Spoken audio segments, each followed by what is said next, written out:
welcome back to my channel. Today I'm gonna show you my casual makeup with primer. So I have two primer here. It's both Rimmel brand, but I'm gonna use this one. So it's Rimmel Insta Fix and Go.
Next is I'm gonna put some eyeshadow and I'm using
white eyeliner.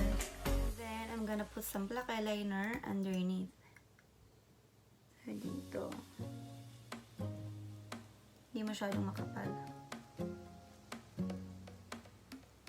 Yan.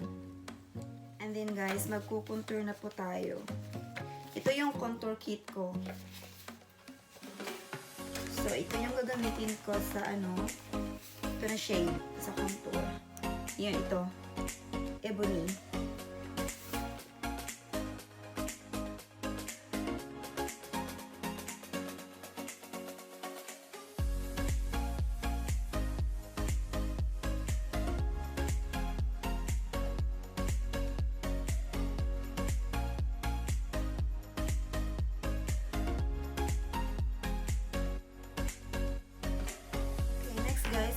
maglalagay po ako ng blush on. Then I'm using this Revlon.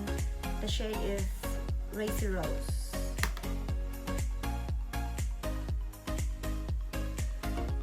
Guys, ang ganda niya guys.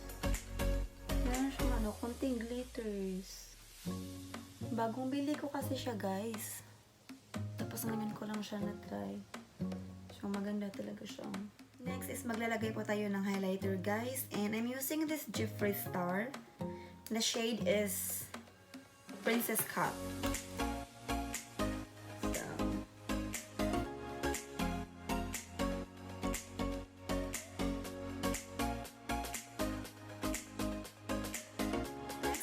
Is I'm gonna put some lipstick on, and I'm using this MAC lipstick in the shade of Velvet Teddy.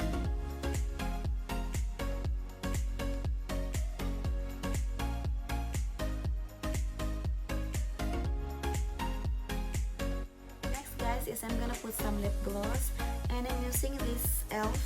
lip gloss in the shade of Sparkling Rose. Yeah, Sparkling Rose. Ito siya.